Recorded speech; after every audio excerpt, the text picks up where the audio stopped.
राधे राधे। स्वागत है आप सबका आपके अपने चैनल निष्ठा कथा कहानी पर। आप हमारे चैनल पर श्री रामचरितमानस के पाठ सुन रहे हैं, जो हम आपको अध्याय रूप में और हिंदी में सुना रहे हैं। उम्मीद करती हूँ कि आज का ये अध्याय आप सभी को पसंद आएगा। वीडियो पसंद आने पर लाइक और शेयर करिएगा, साथ ही साथ चैनल को सब्सक्राइब भी करिएगा, ताकि आप ऐसे वीडियोस देख और सुन सकें। तो चलिए आज का अध्याय शुरू करते हैं।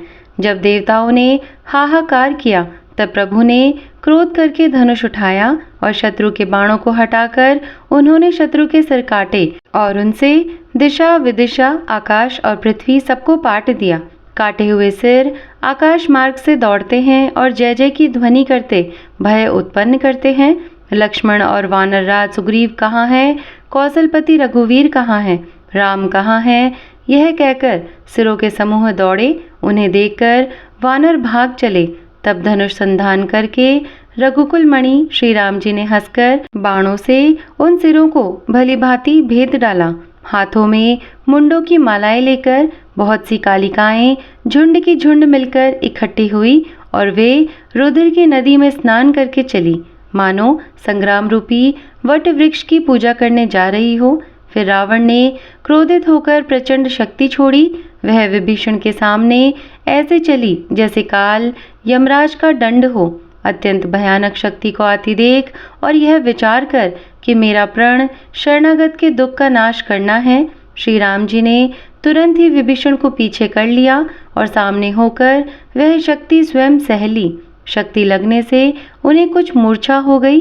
प्रभु ने तो यह लीला की, पर देवताओं को व्याकुलता हुई। प्रभु को शारीरिक कष्ट प्राप्त हुआ देखकर विभीषण क्रोधित हो हाथ में गदा लेकर दौड़े और बोले, अरे अभागे, मूर्ख, नीच बुद्धि, तूने देवता, मनुष्य, मुनि, नाग सभी से विरोध किया। तूने आदर सहित शिव जी को सिर चढ़ाए, इसी से एक एक के बदले में करोड़ों पाए हैं। उसी कारण से अरे दुष्ट, तू अब तक बचा है, किंतु अब काल तेरे सिर पर नाच रहा है। अरे मूर्ख, तू राम विमुख होकर संपत्ति सुख चाहता है। ऐसा कहकर विभीषण ने रावण की छाती के बीचों बीच गदा दे मारी। फिर बीच छाती में कठोर गदा की घोर और कठिन चोट लगते ही वह पृथ्वी पर गिर पड़ा। उसके 10 मुखों से रुधिर बहने लगा। वह अपने को फिर संभालकर क्रोध में भरा हुआ दौड़ा। दोनों अत्यंत बलवान योद्धा भिड़ गए और मल्ल युद्ध में एक दूसरे के विरुद्ध होकर मारने लगे। श्री रघुवीर के बल से गर्वित विभीषण उसको रावण जैसे जगत विजयी योद्धा को पासंग के बराबर भी नहीं समझते। शिव जी कहते हैं, हे उमा, विभीषण क्या कभी रावण के सामने आंख उठाकर भी देख सकता था? परंतु अब वही काल के समान उससे भिड़ रहा है। यह श्री रघुवीर का ही प्रभाव है। विभीषण को बहुत ही थका हुआ देखकर हनुमान जी पर्वत धारण किए हुए दौड़े। उन्होंने उस पर्वत से रावण के रथ, घोड़े और सारथी का संहार कर डाला और उसके सीने पर लात मारी। रावण खड़ा रहा, पर उसका शरीर अत्यंत कांपने लगा। विभीषण वहां गए जहां सेवकों के रक्षक श्री राम जी थे। फिर रावण ने ललकार कर हनुमान जी को मारा। वे पूंछ फैलाकर आकाश में चले गए। रावण ने पूंछ पकड़ ली। हनुमान जी उसको साथ लिए हुए ऊपर उड़े। फिर लौटकर महाबलवान हनुमान जी उससे भिड़ गए। दोनों समान योद्धा आकाश में लड़ते हुए एक दूसरे को क्रोध करके मारने लगे। दोनों बहुत से छल बल करते हुए आकाश में ऐसे शोभित हो रहे हैं, मानो कज्जलगिरी और सुमेरु पर्वत लड़ रहे हों। जब बुद्धि और बल से राक्षस गिराए न गिरा, तब मारुति श्री हनुमान जी ने प्रभु को स्मरण किया। श्री रघुवीर का स्मरण करके धीर हनुमान जी ने ललकार कर रावण को मारा। वे दोनों पृथ्वी पर गिरते और फिर उठकर लड़ते हैं। देवताओं ने दोनों की जय जय पुकारी। हनुमान जी पर संकट देखकर वानर, भालू क्रोध आतुर होकर दौड़े, किंतु रणमद माते रावण ने सब योद्धाओं को अपने प्रचंड भुजाओं के बल से कुचल और मसल डाला। तब श्री रघुवीर के ललकारने पर प्रचंड वीर वानर दौड़े। वानरों के प्रबल दल को देखकर रावण ने माया प्रकट की। क्षण भर के लिए वह अदृश्य हो गया। फिर उस दुष्ट ने अनेकों रूप प्रकट किए। श्री रघुनाथ जी की सेना में जितने रीछ वानर थे, उतने ही रावण जहां तहां चारों ओर प्रकट हो गए। वानरों ने अपरिमित रावण देखे। भालू और वानर सब जहां तहां इधर उधर भाग चले। वानर धीरज नहीं धरते। हे लक्ष्मण जी, हे रघुवीर, बचाइए बचाइए, यूं पुकारते हुए वे भागे जा रहे हैं। दसों दिशाओं में करोड़ों रावण दौड़ते हैं और घोर कठोर भयानक गर्जन कर रहे हैं। सब देवता डर गए और ऐसा कहते हुए भाग चले कि हे भाई, जब जय की आशा छोड़ दो। एक ही रावण ने सब देवताओं को जीत लिया था, अब तो बहुत से रावण हो गए हैं। इससे अब पहाड़ की गुफाओं का आश्रय लो, अर्थात उनमें छिप रहो। वहां ब्रह्मा, शंभु और ज्ञानी मुनि ही डटे रहे, जिन्होंने प्रभु की कुछ महिमा जानी थी। जो प्रभु का प्रताप जानते थे, वे निर्भय डटे रहे। वानरों ने शत्रुओं पर बहुत से रावणों को सच्चा ही मान लिया। इससे सब वानर भालू विचलित होकर हे कृपालु, रक्षा कीजिए, यो पुकारते हुए भय से व्याकुल होकर भाग चले। अत्यंत बलवान रणबांकुरे हनुमान जी, अंगद, नील और नल लड़ते हैं और कपट रूपी भूमि से अंकुर की भांति उपजे हुए कोटि कोटि योद्धा रावणों को मसलते हैं। देवताओं और वानरों को विकल देखकर कौशलपति श्री राम जी हंसे और शंखा धनुष पर बाण चढ़ाकर माया के बने हुए सब रावणों को मार डाला। प्रभु ने क्षण भर में सब माया काट डाली। जैसे सूर्य के उदय होते ही अंधकार की राशि फट जाती है, नष्ट हो जाती है। अब एक ही रावण को देखकर देवता हर्षित हुए और उन्होंने लौटकर प्रभु पर बहुत से पुष्प बरसाए। श्री रघुनाथ जी ने भुजा उठाकर सब वानरों को लौटाया। तब वे एक दूसरे को पुकार पुकार कर लौट आए। प्रभु का बल पाकर रीछ और वानर दौड़ पड़े। जल्दी से कूदकर वे रणभूमि में आ गए। देवताओं को श्री राम जी की स्तुति करते देखकर रावण ने सोचा, मैं इनकी समझ में एक हो गया, परंतु इन्हें यह नहीं पता कि इनके लिए मैं ही बहुत हूँ। और कहा, अरे मूर्खों, तुम तो सदा के लिए ही मेरे मरेल, मेरी मार खाने वाले हो। ऐसा कहकर वह क्रोध करके आकाश पर देवताओं की ओर दौड़ा। देवता हाहाकार करते हुए भागे। रावण ने कहा, दुष्टों, मेरे आगे से कहाँ जा सकोगे। देवताओं को व्याकुल देखकर अंगद दौड़े और उछलकर रावण का पैर पकड़कर उन्होंने उसको पृथ्वी पर गिरा दिया। उसे पकड़कर पृथ्वी पर गिराकर लात मारकर बालीपुत्र अंगद प्रभु के पास चले गए। रावण संभल कर उठा और बड़े भयंकर कठोर शब्द से गरजने लगा। वह दर्प करके दसों धनुष चढ़ाकर उन पर बहुत से बाण संधान करके बरसाने लगा। उसने सब योद्धाओं को घायल और भय से व्याकुल कर दिया और अपना बल देखकर वह हर्षित होने लगा। तब श्री रघुनाथ जी ने रावण के सिर, भुजाएं, बाण और धनुष काट डाले, पर वे फिर बहुत बढ़ गए। जैसे तीर्थ में किए हुए पाप बढ़ जाते हैं, कई गुना अधिक भयानक फल उत्पन्न करते हैं। शत्रु के सिर और भुजाओं की बढ़ती देखकर रीछ वानरों को बहुत ही क्रोध हुआ। यह मूर्ख भुजाओं के और सिरों के कटने पर भी नहीं मरता।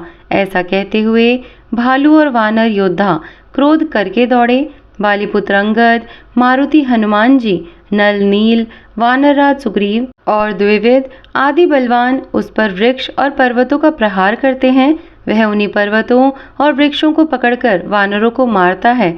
कोई एक वानर नखों से शत्रु के शरीर को फाड़कर भाग जाते हैं, तो कोई उसे लातों से मारकर। तब नल और नील रावण के सिरों पर चढ़ गए और नखों से उसके ललाट को फाड़ने लगे।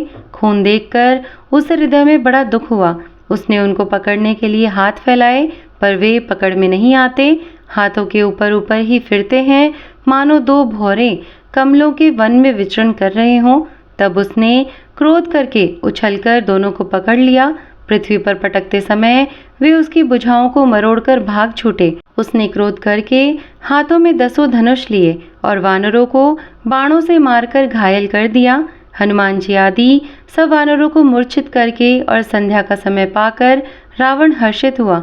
समस्त वानर वीरों को मूर्छित देखकर रणधीर जांबवान दौड़े। जांबवान के साथ जो भालू थे वे पर्वत और वृक्ष धारण किए रावण को ललकार ललकार कर मारने लगे। बलवान रावण क्रोधित हुआ और पैर पकड़ पकड़ कर वह अनेकों योद्धाओं को पृथ्वी पर पटकने लगा। जांबवान ने अपने दल का विध्वंस देखकर क्रोध करके रावण की छाती में लात मारी। छाती में लात का प्रचंड आघात लगते ही रावण व्याकुल होकर रथ से पृथ्वी पर गिर पड़ा। उसने 20 हाथों में भालुओं को पकड़ रखा था। ऐसा जान पड़ता था मानो रात्रि के समय भौरे कमलों में बसे हुए हो। उसे मूर्छित देखकर फिर लात मारकर ऋषराज जांबवान प्रभु के पास चले गए। रात्रि जानकर सारथी रावण को रथ में डालकर उसे होश में लाने का उपाय करने लगा। मूर्छा दूर होने पर सब रीछ वानर प्रभु के पास आए। उधर सब राक्षसों ने बहुत ही भयभीत होकर रावण को घेर लिया। उसी रात त्रिजटा ने सीता जी के पास जाकर उन्हें सब कथा कह सुनाई। शत्रु के सिर और भुजाओं की बढ़ती का संवाद सुनकर सीता जी के हृदय में बड़ा भय हुआ। उनका मुख उदास हो गया, मन में चिंता उत्पन्न हो गई। तब सीता जी त्रिजटा से बोली, हे माता, बताती क्यों नहीं, क्या होगा? संपूर्ण विश्व को दुख देने वाला यह किस प्रकार मरेगा? श्री रघुनाथ जी के बाणों से सिर कटने पर भी नहीं मरता। विधाता सारे चरित्र विपरीत ही कर रहा है। सच बात तो यह है कि मेरा दुर्भाग्य ही उसे जिला रहा है, जिसने मुझे भगवान के चरण कमलों से अलग कर दिया है। जिसने कपट का, झूठ का स्वर्ण मृग बनाया था, वही देव अब भी मुझ पर रूठा हुआ है।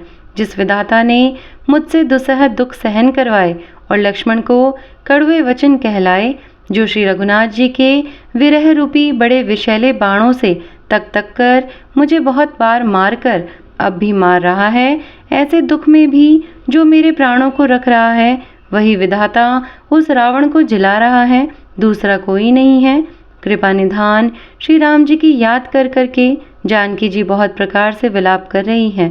त्रिजटा ने कहा, हे राजकुमारी सुनो, देवताओं का शत्रु रावण हृदय में बाण लगते ही मर जाएगा, परंतु प्रभु उसके हृदय में बाण इसलिए नहीं मारते कि इसके हृदय में जानकी जी आप बसती हैं। वे यही सोचकर रह जाते हैं कि इसके हृदय में जानकी जी का निवास है। जानकी के हृदय में मेरा निवास है और मेरे उदर में अनेकों भुवन हैं। अतः रावण के हृदय में बाण लगते ही सब भुवनों का नाश हो जाएगा। यह वचन सुनकर सीता जी के मन में अत्यंत हर्ष और विषाद हुआ। देखकर त्रिजटा ने फिर कहा, हे सुंदरी, महान संदेह का त्याग कर दो। अब सुनो, शत्रु इस प्रकार मरेगा। सिरों के बार बार काटे जाने से जब वह व्याकुल हो जाएगा और उसके हृदय से तुम्हारा ध्यान छूट जाएगा, तब सुजान अंतर्यामी श्री राम जी रावण के हृदय में बाण मारेंगे। ऐसा कहकर और सीता जी को बहुत प्रकार से समझाकर फिर त्रिजटा अपने घर चली गई। श्री राम जी के स्वभाव का स्मरण करके जानकी जी को अत्यंत विरह व्यथा उत्पन्न हुई। वे रात्रि की और चंद्रमा की बहुत प्रकार से निंदा कर रही है और कह रही है, रात युग के समान बड़ी हो गई, वह बीतती ही नहीं। जानकी जी श्री राम जी के विरह में दुखी होकर मन ही मन भारी विलाप कर रही है। जब विरह के मारे हृदय में दारुण दाह हो गया, तब उनका बायां नेत्र और बाहु फड़क उठे। शकुन समझकर उन्होंने मन में धैर्य धारण किया कि अब कृपालु श्री रघुवीर अवश्य ही मिलेंगे। हाँ, आधी रात को रावण मूर्छा से जगा और अपने सारथी पर रुष्ट होकर कहने लगा, अरे मूर्ख, तूने मुझे रणभूमि से अलग कर दिया। अरे अधम, अरे मंद बुद्धि, तुझे धिक्कार है, धिक्कार है। सारथी ने चरण पकड़कर रावण को बहुत प्रकार से समझाया। सबेरा होते ही वह रथ पर चढ़कर फिर दौड़ा। रावण का आना सुनकर वानरों की सेना में बड़ी खलबली मच गई। वे भारी योद्धा जहां तहां से पर्वत और वृक्ष उखाड़कर क्रोध से दांत कटकटाकर दौड़े। विकट और विकराल वानर भालू हाथों में पर्वत लिए दौड़े। वे अत्यंत क्रोध करके प्रहार करते हैं। उनके मारने से राक्षस भाग चले। बलवान वानरों ने शत्रु की सेना को विचलित करके फिर रावण को घेर लिया। चारों ओर से चपेटे मारकर और नखों से शरीर विदीर्ण कर वानरों ने उसको व्याकुल कर दिया। वानरों को बड़ा ही प्रबल देखकर रावण ने विचार किया और अंतर्ध्यान होकर क्षण भर में उसने माया फैलाई। जब उसने पाखंड रचा, तब भयंकर जीव प्रकट हो गए। बेताल, भूत और पिशाच हाथों में धनुष बाण लिए प्रकट हुए। योगिनियां एक हाथ में तलवार और दूसरे हाथ में मनुष्य की खोपड़ी लिए ताज़ा खून पीकर नाचने और बहुत तरह के गीत गाने लगी। वे पकड़ो पकड़ो, मारो मारो आदि का घोर शब्द बोल रही है। चारों ओर सब दिशाओं में यह ध्वनि भर गई। वे मुख फैलाकर खाने दौड़ती है, तब वानर भागने लगते हैं। तो इस प्रकार से आज का यह अध्याय यहीं पर समाप्त करते हैं। उम्मीद है कि आज का ये अध्याय आप सभी को पसंद आया होगा। वीडियो पसंद आने पर लाइक और शेयर ज़रूर करिएगा। साथ ही साथ यदि आप हमारे चैनल पर नए हैं तो चैनल को सब्सक्राइब भी करिएगा। मैं मिलती हूँ आपसे अगले वीडियो के साथ में। तब तक के लिए धन्यवाद। राधे राधे। जय श्री राम।